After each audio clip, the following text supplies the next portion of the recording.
Merci à tous d'être présents.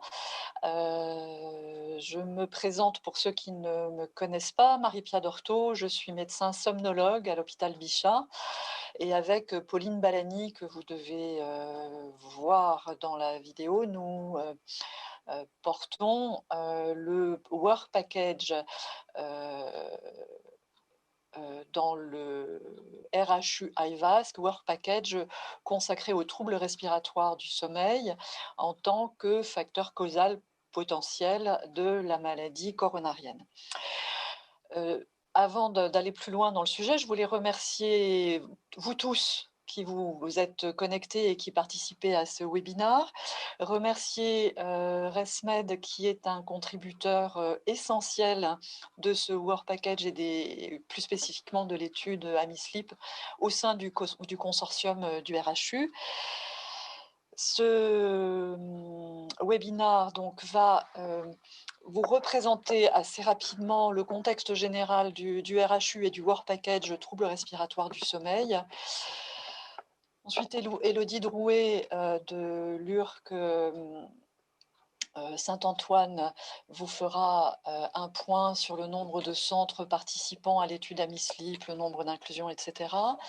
Pauline Balany, qui est cardiologue dans le service des explorations fonctionnelles de Bichat, vous fera un point plus spécifiquement sur les résultats d'AmiSleep. Et puis, il y aura un point également par Élodie Aversinck sur l'utilisation de l'apnea Link pour démythifier ou déminer des difficultés que les uns et les autres pourraient rencontrer dans l'utilisation de ce polygraphe. Alors,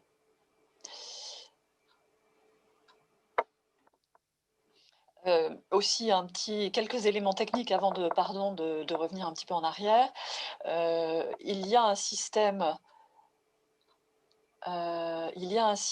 de questions-réponses avec les intervenants qui est dans votre barre en dessous des diapositives. Vous avez Q et R, et donc vous pouvez afficher vos questions dedans, et puis on listera les questions à la fin pour y répondre et engager une discussion un peu générale. Ça, c'est pour les aspects un peu techniques.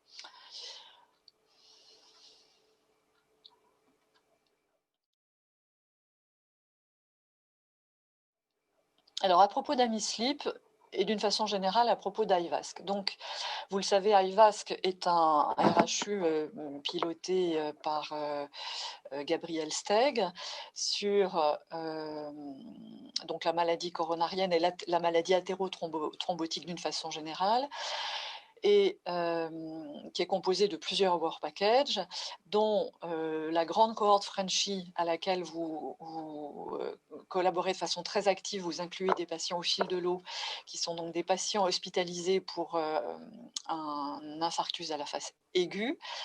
Et puis, à côté de ce Work Package Frenchy, cohorte Frenchy, il y a deux autres Work Packages dont l'objectif est d'identifier des facteurs de risque additionnels à la maladie coronarienne, sachant que comparativement aux facteurs de risque bien connus que sont l'hyperlipidémie ou les antécédents familiaux, etc., l'objectif scientifique est de trouver des facteurs de risque additionnels, modifiables, qui permettraient d'améliorer encore le pronostic de nos patients.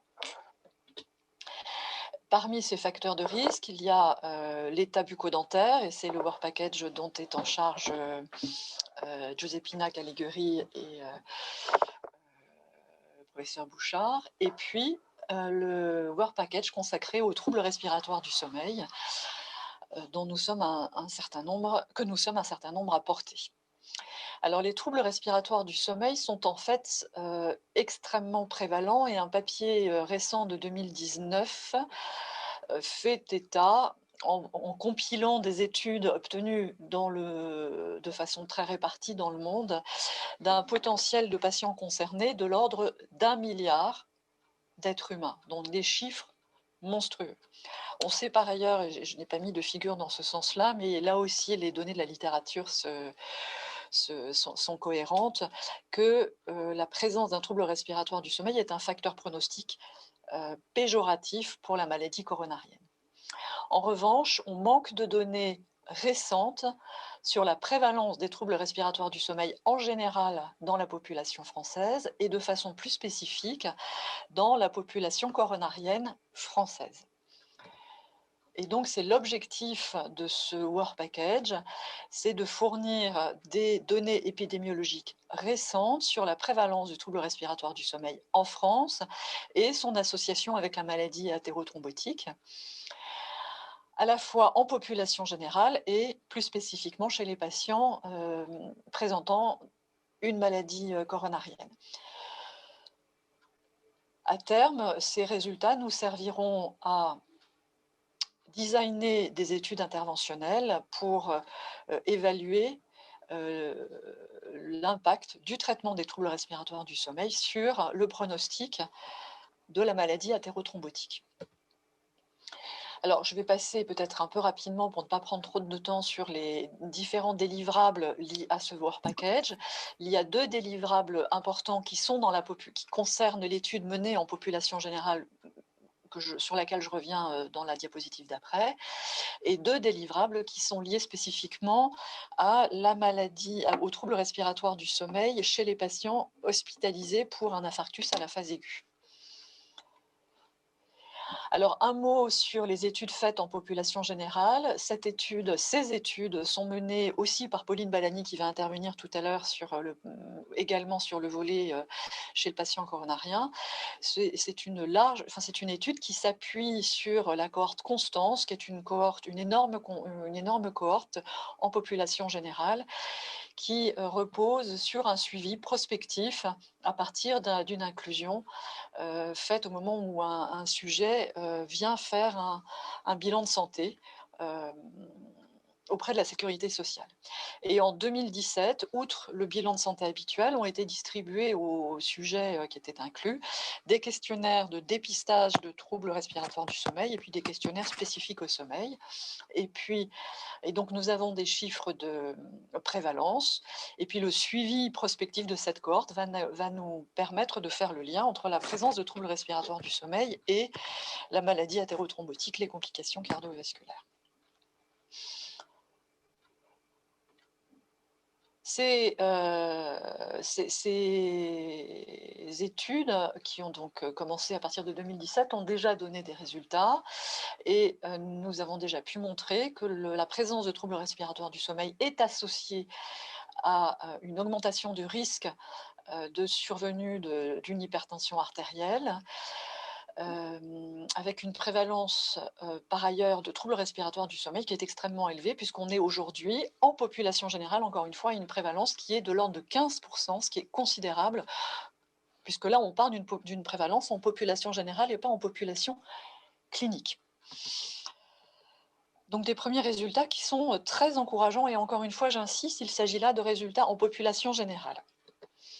Concernant le lien ou l'étude du lien entre maladie coronarienne et troubles respiratoires du sommeil, donc c'est l'autre volet du Work Package troubles respiratoires du sommeil du RHU. Cette fois-ci, cela repose sur le dépistage des troubles respiratoires du sommeil fait chez les patients qui sont hospitalisés pour un infarctus à la phase aiguë en unité de soins intensifs. Et Pauline et Élodie reviendront sur la méthodologie. Mais donc, au moment de leur hospitalisation, on utilise un polygraphe simplifié qui permet de dépister la présence de troubles respiratoires du sommeil, avec des données qui sont enregistrées in situ dans l'unité de soins intensifs où le patient est hospitalisé, et transmise dans un cloud à l'issue de l'enregistrement. Et Pauline et des collaborateurs analysent les données de l'enregistrement et vont revenir vers vous pour vous donner les résultats du patient. Donc voilà un petit peu le cadre général d'AmiSleep. Je ne vois pas de questions dans l'espace de discussion Q&R. Je vois que Gabriel Steg nous a rejoint. Je pense que si Gabriel, veux-tu ajouter quelque chose? Si tu peux. Non, j'ai vraiment rien à ajouter. Je suis vraiment désolé de vous rejoindre en tant que panéliste seulement maintenant. En fait, je suis connecté depuis le début, mais comme simple participant, et du coup, je ne pouvais pas parler. D'accord.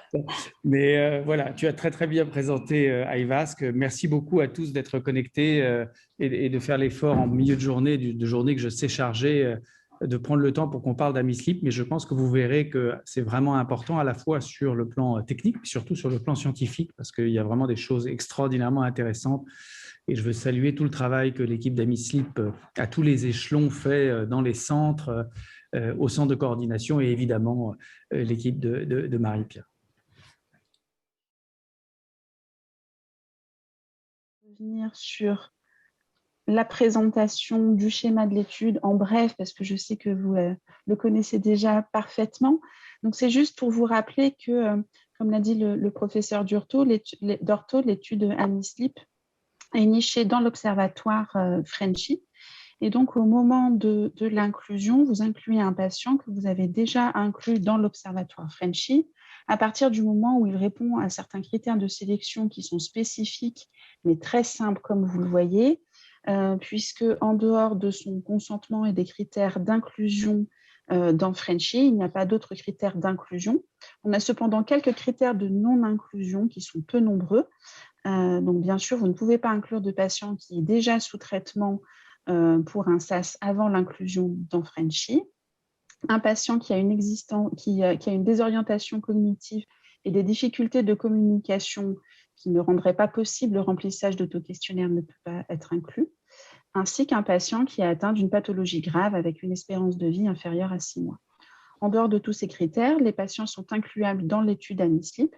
Et donc, vous pouvez à la fois saisir l'inclusion dans CleanWeb et procéder à l'enregistrement par ApneaLink à la veille ou l'avant-veille de la sortie d'hospitalisation. Le remplissage des 3 auto-questionnaires peut se faire en parallèle avec le questionnaire PSQI, le questionnaire de Berlin et le questionnaire de nuit qui se remplit au lendemain de l'enregistrement par l'ApneaLink.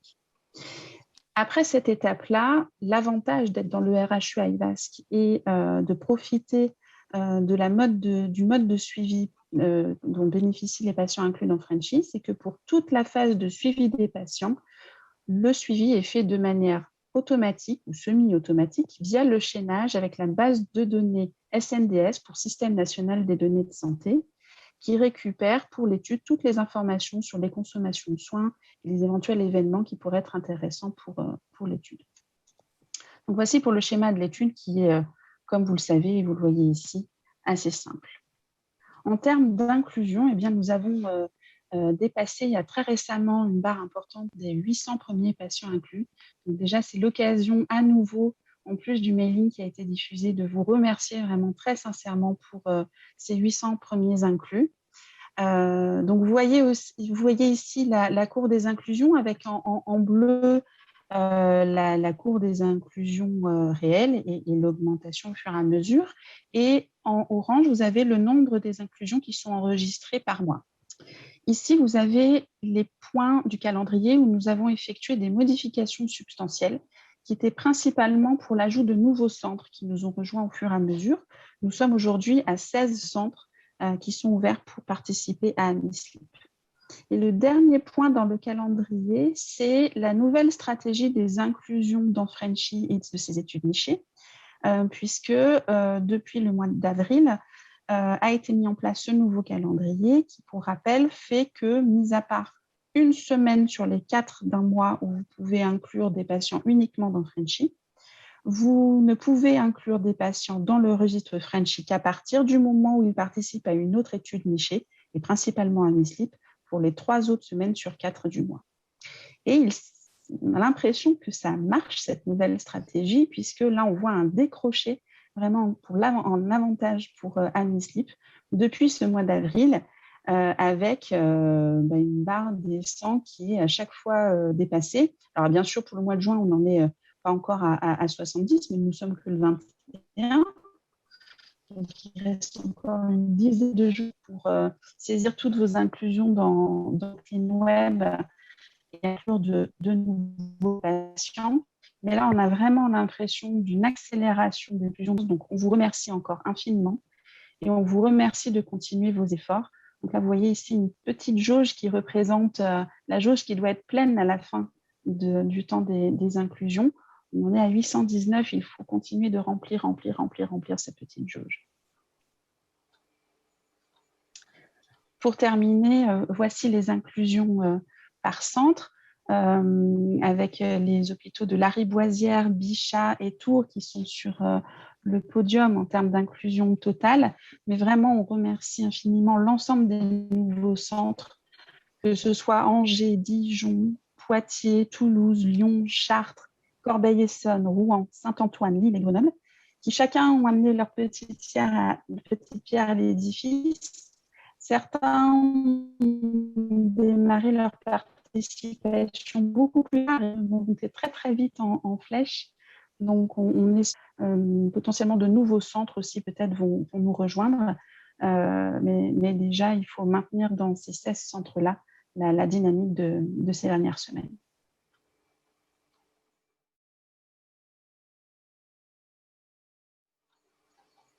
Merci beaucoup Isabelle. Donc je pense que c'est bon, j'ai demandé le contrôle à distance.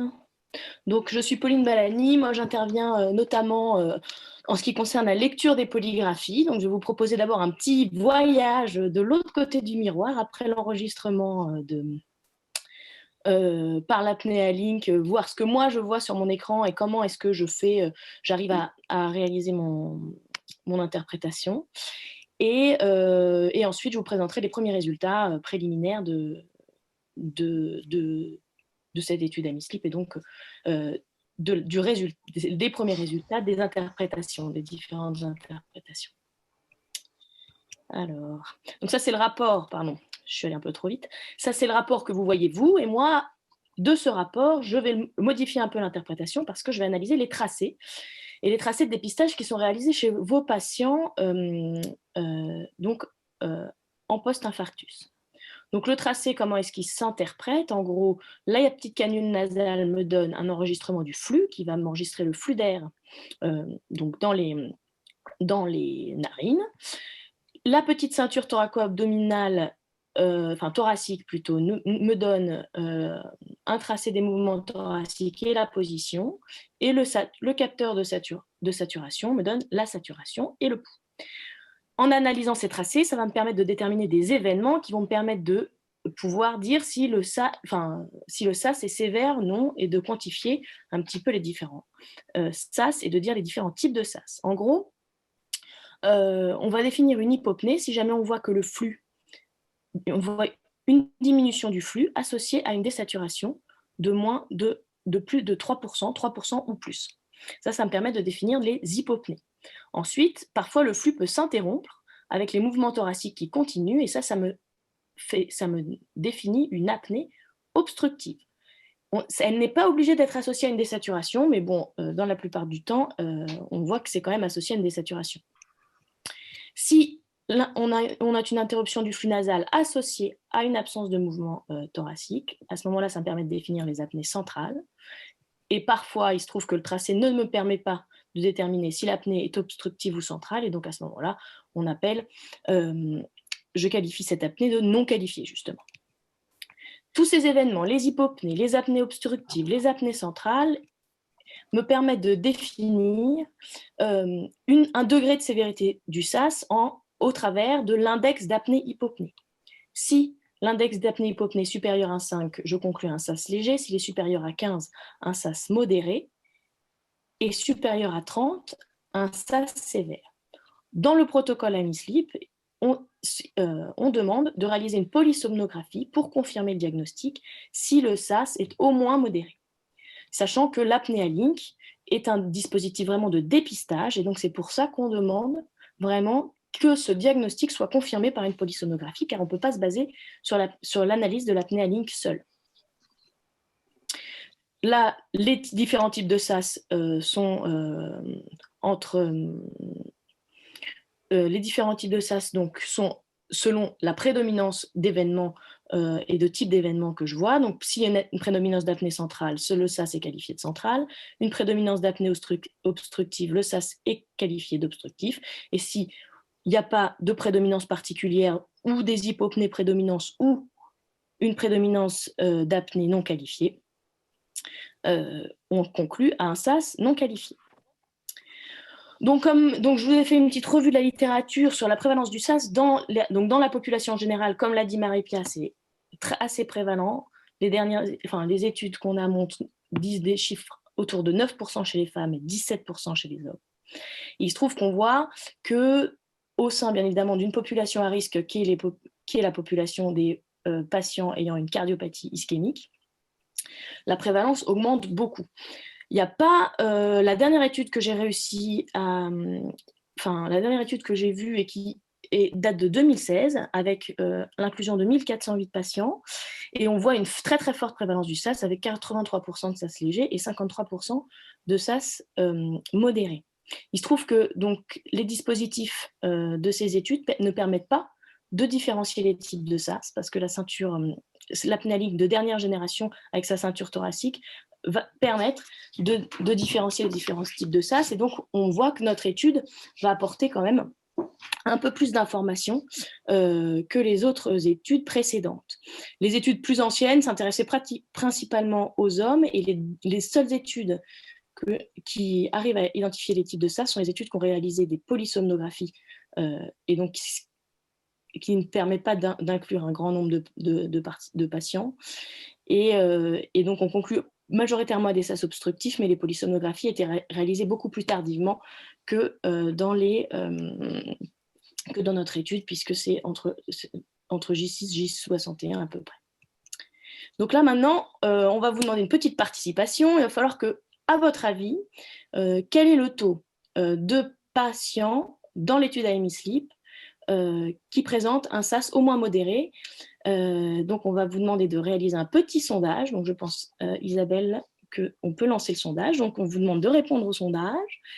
Et à votre avis, est-ce que c'est 30%, est-ce que c'est 52% et est-ce que c'est 83% des patients d'AMI Sleep qui ont un SAS au moins modéré, donc avec un IAH supérieur à 15, et donc qui nécessite une confirmation diagnostique par polysomnographie.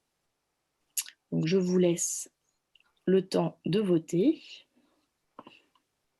Et quand tout le monde aura voté, on pourra commenter les résultats.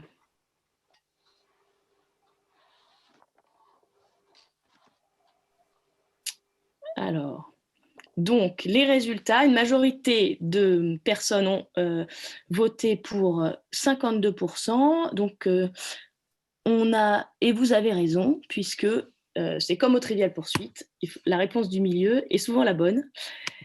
Et donc, dans notre étude, nous avons donc, j'ai pu analyser que 730 patients, avec donc une durée moyenne d'enregistrement de 8h45, donc qui montre que quand même les enregistrements sont réalisés en pratique de bonne qualité, avec notamment 2,7% d'enregistrements seulement ininterprétables. Donc, on vous remercie vraiment pour votre implication et la qualité des enregistrements que vous réalisez, qui sont réalisés. Donc, l'IAH moyen des patients, c'est 23,2 et donc on a 83% de SAS léger, donc avec un IAH supérieur à 5, 52% de SAS au moins modéré, donc chez 52% des patients, on propose un dépistage par polysomnographie. Et avec ceux qui ont un SAS au moins sévère, en gros avec un IAH supérieur à 30, ça représente 30% des patients. Donc on voit que dans cette catégorie de population à risque, la prévalence du SAS est très très importante. Parmi les patients qui ont un SAS au moins modéré, on a 56% de SAS centraux, 11% de SAS obstructif, 9% de SAS mixte et 24% de SAS non qualifié, avec un temps moyen passé à une saturation en dessous de 98% à 29 minutes en moyenne. Là, je vous passe juste, c'est à peu près la même diapositive que j'avais passée lors de la précédente ExCom. À l'époque, il n'y avait que 464 patients et on retrouve quasiment les mêmes chiffres. Donc, malgré l'augmentation des inclusions, ces résultats sont assez représentatifs au fil des inclusions. En fait. Donc, en gros, qu'est-ce qu'on voit? On voit que le SAS est hautement prévalent dans cette population, que c'est en accord à peu près avec les données de la littérature qu'on avait. On voit que notre étude, par rapport aux résultats précédents, nous apporte un plus parce qu'elle nous permet de qualifier le type de SAS et surtout, on va inclure quand même un plus grand nombre de patients.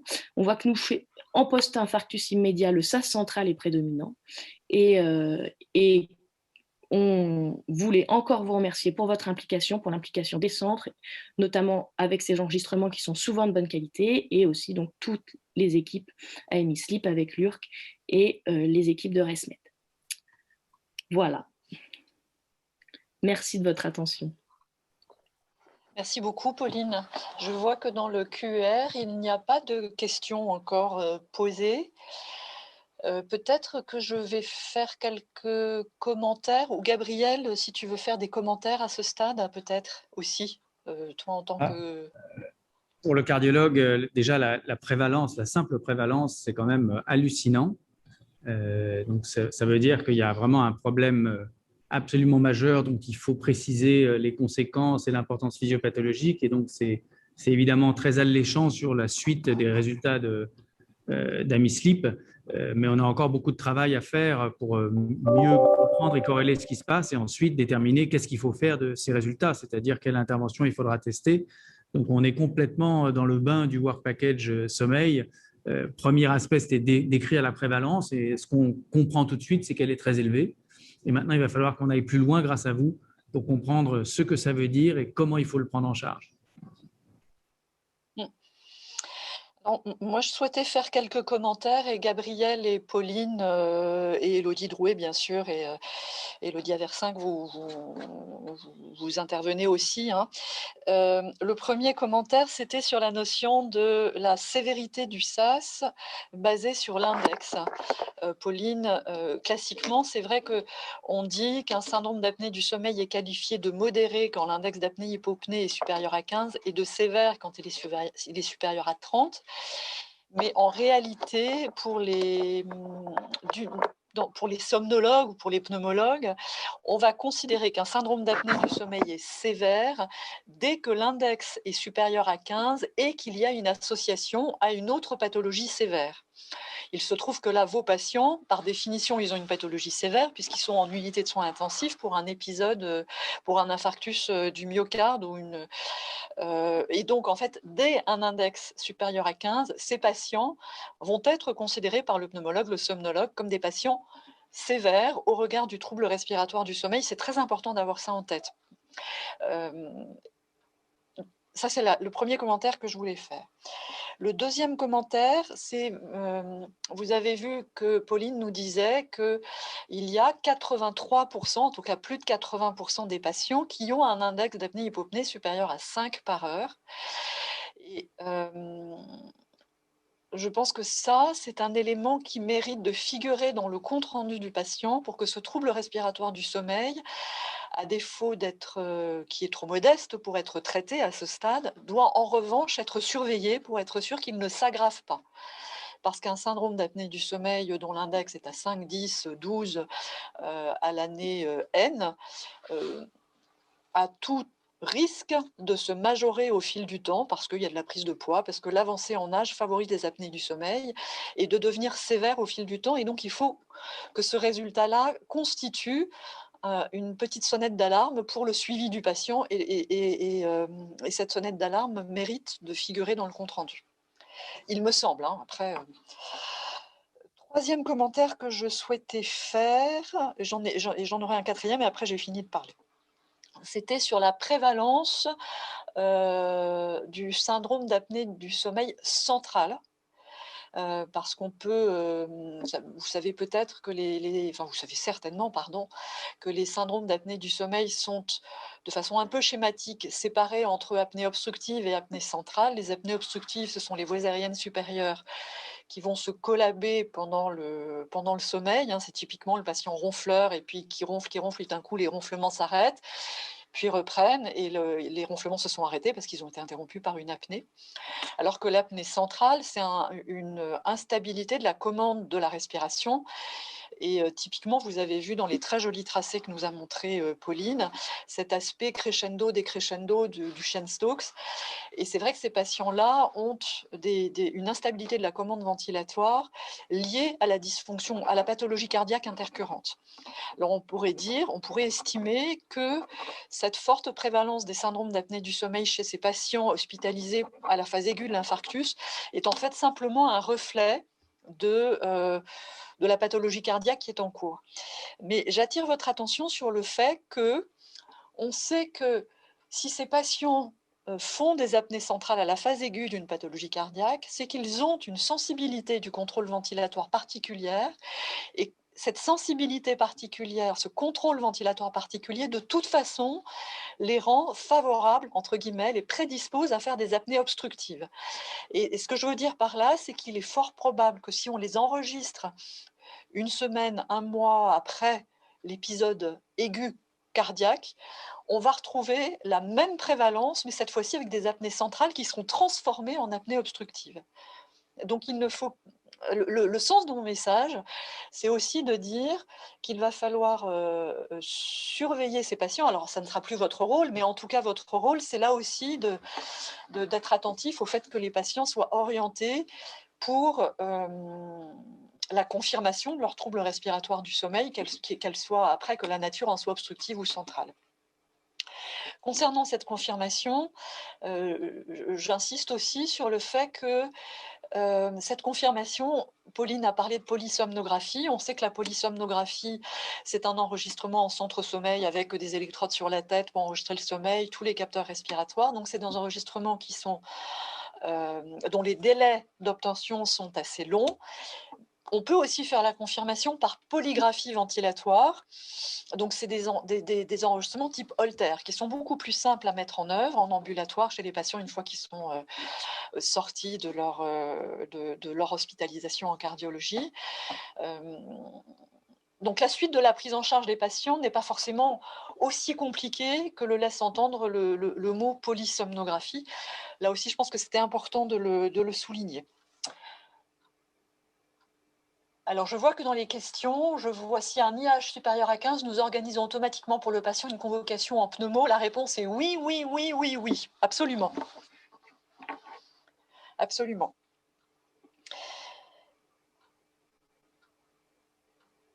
Est-ce qu'il y a d'autres questions, d'autres commentaires ? Sinon, j'aimerais ajouter, pardon d'être tellement disserte et tellement bavarde, hein, mais je voulais ajouter d'autres éléments sur l'étude AmiSleep.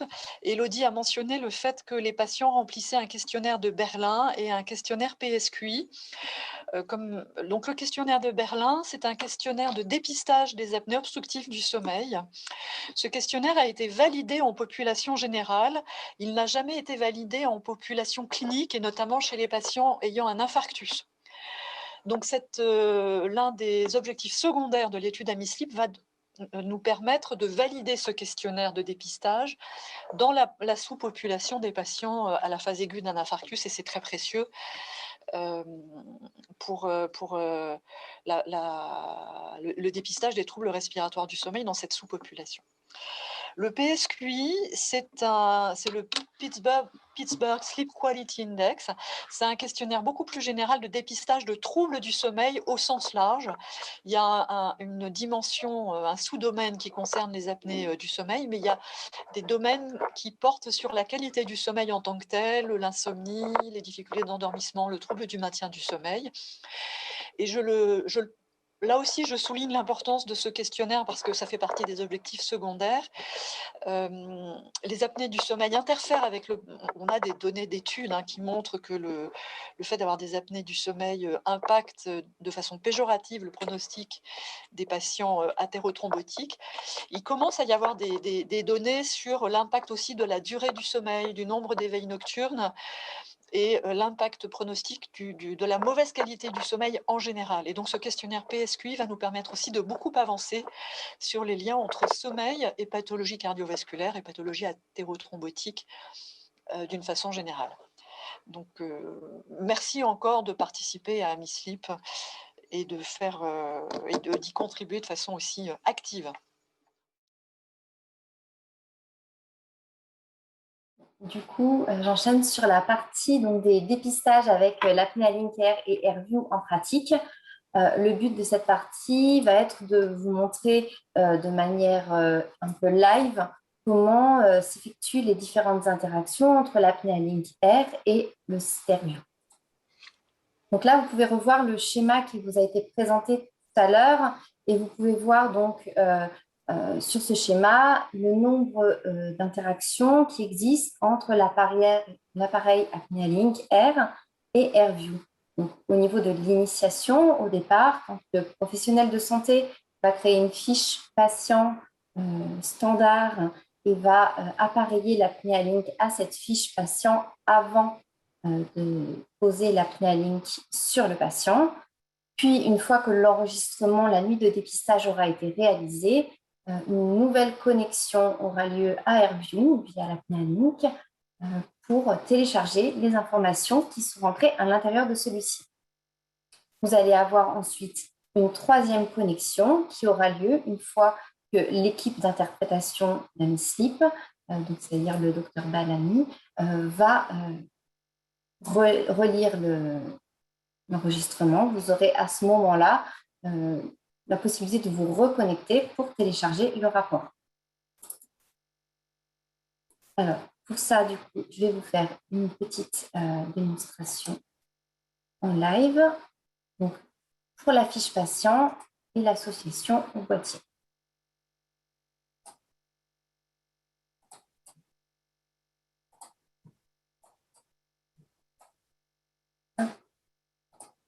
Alors, dans un premier temps, il suffit de se connecter à AirView, d'aller ici dans l'onglet patient, dépister, diagnostiquer, de créer ensuite un nouveau patient. Cette fiche patient, au départ, est standard. Donc, nous allons l'anonymiser, mais avec des critères standards, genre, par exemple XX. Ici, le numéro du centre suivi de XX en attendant de connaître le numéro du patient qui sera inclus. Nous allons mettre une date de naissance fictive. Vous n'aurez pas à sélectionner un secteur, mais moi, ici, je suis obligée. Et il faudra ici sélectionner l'unité d'interprétation AmiSleep qui n'est pas reliée ici à ce compte. Il suffit alors d'enregistrer, de connecter un apnea Link. Ici, mon apnea Link est connecté. L'application Java s'exécute. C'est souvent dans les centres à ce niveau-là qu'il peut y avoir quelques soucis avec les pare-feux de l'hôpital. Il suffit alors de cliquer sur « Effacer tout enregistrement présent sur l'appareil » et de commencer l'association.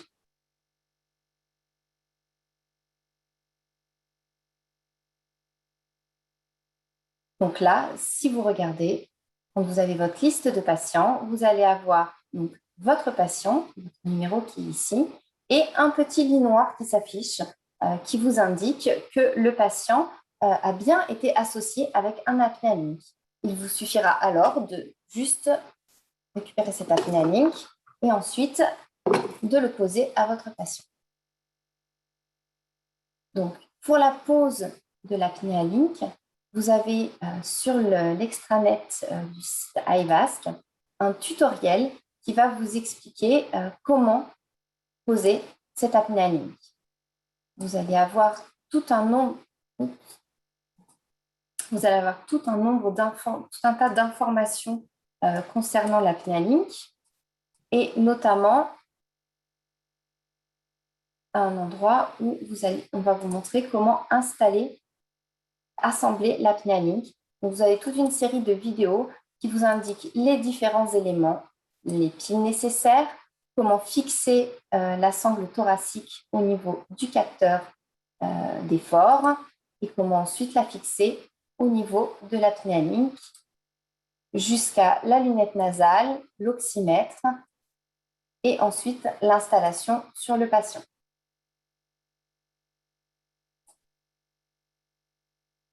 Une fois que vous avez installé l'apnea link le soir chez votre patient, comme c'est figuré sur ce dessin, vous allez pouvoir juste l'allumer en appuyant 3 secondes dessus.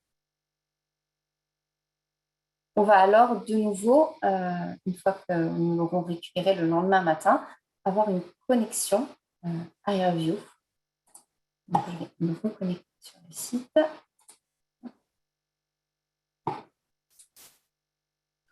Et je vais associer un apnea link qui contient un enregistrement. Une fois que mon apnea link est branché, il ne me restera qu'à télécharger l'appareil. Il est déjà associé à une fiche patient. Oui, je commence le téléchargement de l'appareil. Ici, il m'indique que la durée d'enregistrement est de 6h23 et que du coup, l'enregistrement est réussi, puisque pour pouvoir être interprété, il faut au minimum 4 heures d'enregistrement.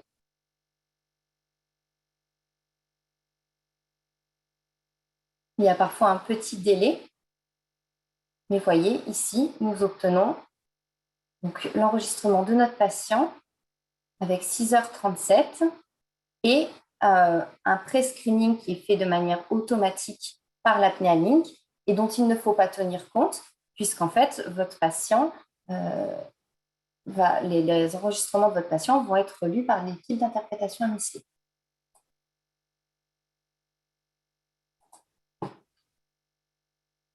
Donc, pour vous aider tout au long de ces procédures, on a créé des guides dépisteurs.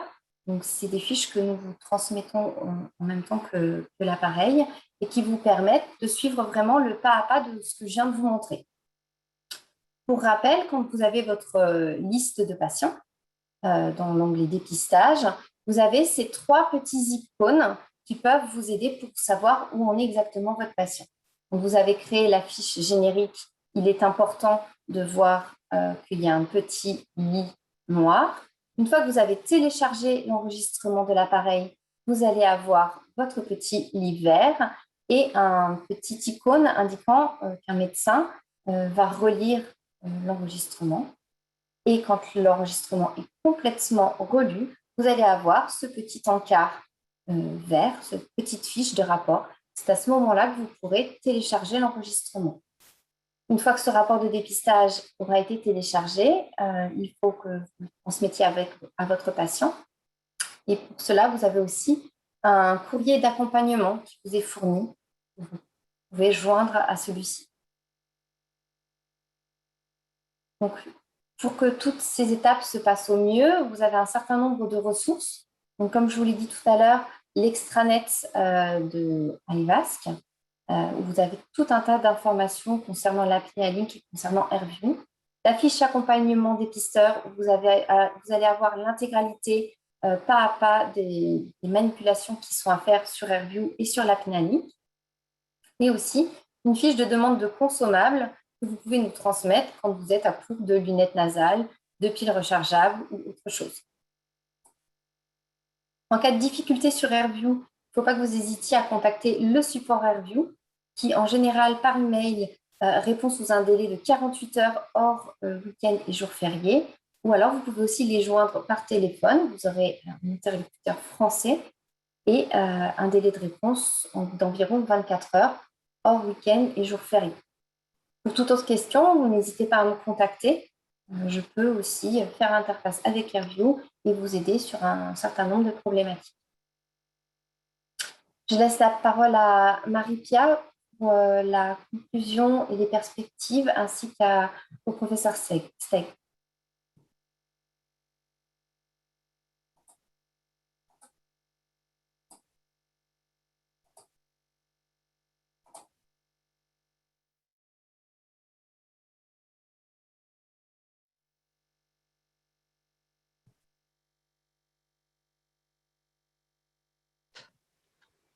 J'avais oublié de réactiver mon micro et ma vidéo, et voilà qui est fait.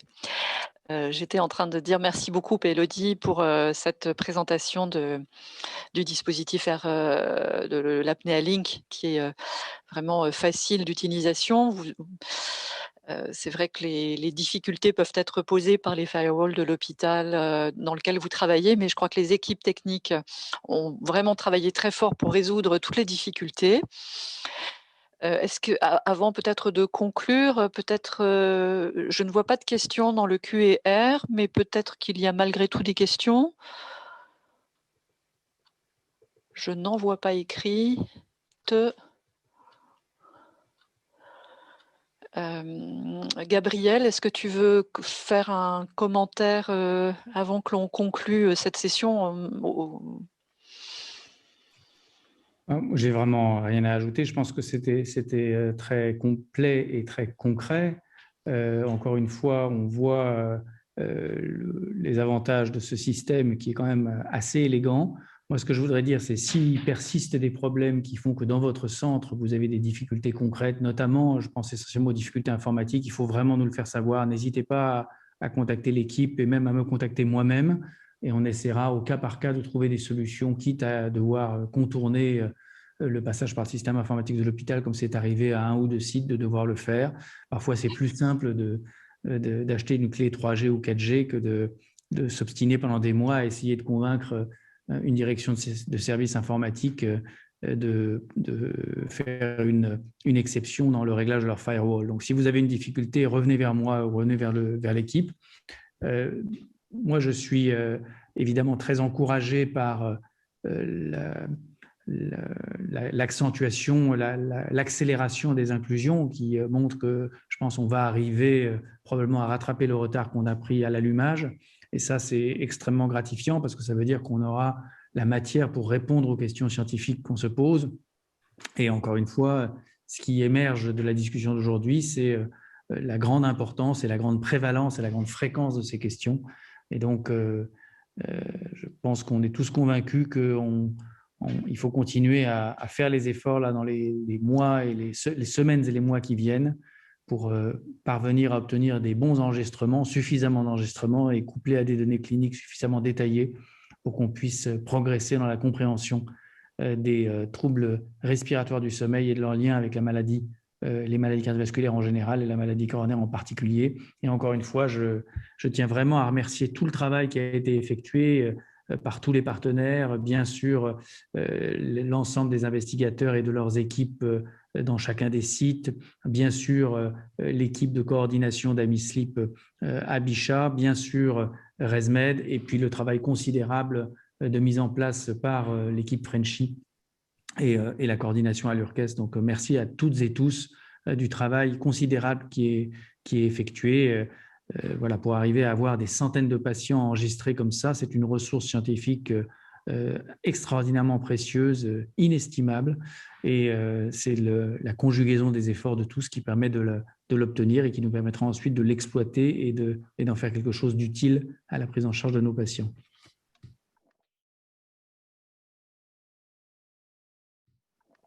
Pendant que tu parlais, il y a une question qui est arrivée sur le Q&R de Jérémy Roturo qui dit « Doit-on proposer l'étude à des patients ayant eu un dépistage ces derniers mois qui était négatif ?» Je ne sais pas si on peut inclure le même patient à 2 reprises dans Frenchy, parce qu'en fait, c'est ça qui conditionne la réponse. Alors, Je pense qu'il fait référence à des patients qui auraient eu un dépistage avant leur syndrome coronarien aigu, peut-être. si c'est ça la question, effectivement, dans les critères de sélection que nous avons revus tout à l'heure, il n'y a que dans le cas où le patient a eu un dépistage positif et est traité pour un syndrome d'apnée du sommeil qu'il ne peut pas être inclus. Si le patient n'a pas déjà été inclus dans Frenchy ni Amislip, même s'il a eu un dépistage, si ce dépistage s'est avéré négatif, il peut tout à fait être inclus. S'il a déjà été inclus dans Frenchy, par contre, effectivement, il n'est pas réinclus dans l'observatoire puisque la récidive d'infarctus sera plutôt vue en tant qu'événement dans le cadre du suivi au SNDS. Et donc, dans ce cas-là, puisqu'il n'est pas réinclus dans l'observatoire Frenchy, il ne peut pas en décalé être inclus dans Amislip, puisque sinon, tout le descriptif de l'infarctus inaugural serait décalé par rapport à l'enregistrement dans Apnea Link et donc l'inclusion dans Amislip. Et donc, je me permets de compléter le commentaire d'Élodie. En effet, si un patient a eu un primo-dépistage non fait dans un MISLIP, mais dans un autre cadre et que ce dépistage était négatif, il est tout à fait légitime de lui proposer un nouveau dépistage dans le cadre d'un MISLIP, parce qu'encore une fois, la situation a évolué. Il y a eu un événement cardiovasculaire majeur qui peut influencer sur le contrôle ventilatoire du patient et donc le rendre prédisposé à faire des apnées centrales, obstructives, mixtes, etc. Donc oui, ne vous censurez pas là-dessus. Et il y a une question du centre de la Pitié qui dit « Nous étions toujours en attente du CPP au 18 mai dernier. Juste une petite question, de combien d'appareils pouvons-nous disposer par centre ?» Là, c'est plutôt Élodie Aversin qui peut répondre. Autant que vous voulez. J'ai envie de dire. Voilà. Donc, si vous avez 10 patients par nuit, vous pouvez inclure 10 patients par nuit.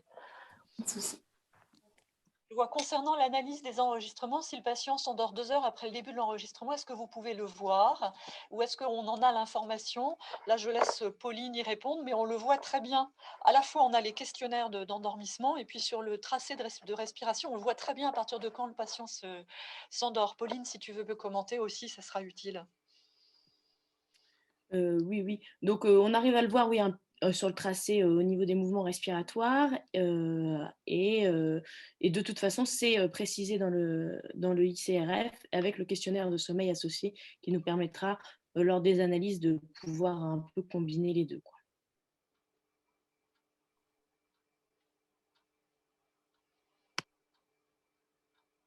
Et je crois qu'il y avait une autre question, pardon, mais plutôt pour Marie-Pia, je pense. Alors, en fait, les travaux sur la physiopathologie des apnées obstructives ont montré que dans la variance, dans les éléments qui expliquent la variance de l'index d'apnée-hypopnée, il y a bien sûr la partie spécifique à la collapsibilité des voies aériennes supérieures. Pardon, je reviens un petit peu en arrière pour que mon propos soit le plus clair possible et n'hésitez pas à me dire si je ne suis pas claire. Mais donc, on comprend bien que les apnées obstructives sont favorisées par le fait que les voies aériennes sont étroites, d'une part, donc il y a le facteur anatomique. Et ça contribue pour 10-15% de la variance de l'IH, index d'apnée-hypopnée. Ensuite, il y a ce qu'on appelle la collapsibilité, c'est-à-dire la propension des parois du pharynx à s'affaisser, à se collaber. Et de façon, j'allais dire, surprenante, cette collapsibilité ne contribue, entre guillemets, que de 20% à la variance de l'index d'apnée-hypopnée. Et donc, si on additionne le facteur anatomique et la collapsibilité, on n'a que 50% de la variance. Quels sont les autres éléments qui contribuent à la variance de l'index d'apnée-hypopnée? Pour 10%, l'instabilité du sommeil et ce qu'on appelle le seuil d'éveil, qui contribue lui aussi pour 10-15%. Et puis, il y a 20% de la variance qui est expliquée par l'instabilité du contrôle ventilatoire et des anomalies de la commande ventilatoire. Et donc, en fait, c'est pour ça que je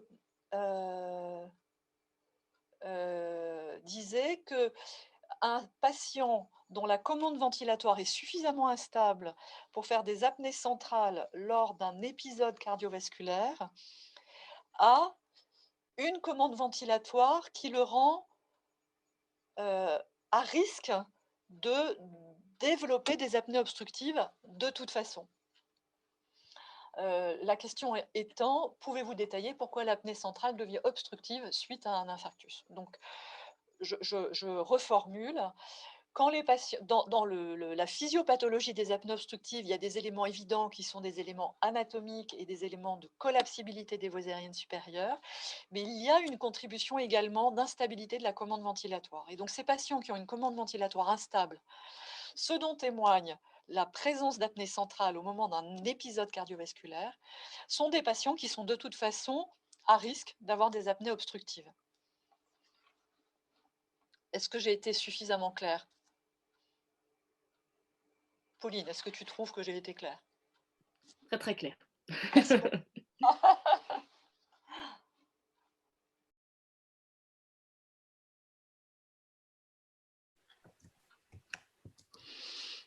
Très bien, je pense effectivement qu'on peut conclure. Je voulais remercier Gabriel de nous avoir embarqués dans cette formidable aventure. Vous tous qui enrôlez des patients de façon très active, on l'a vu avec la courbe de croissance des inclusions. Je tenais à remercier avec un special thanks à Pauline Balani qui, je ne sais pas si vous réalisez ce que c'est que de relire manuellement 750 polygraphies, 800, 900, 2000.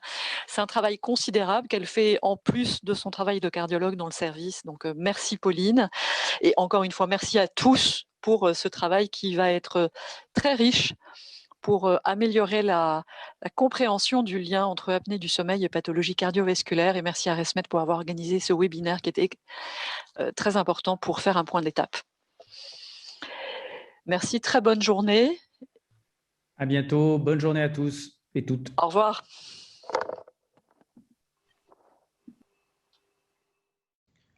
Apnea Link et AirView sont des dispositifs médicaux.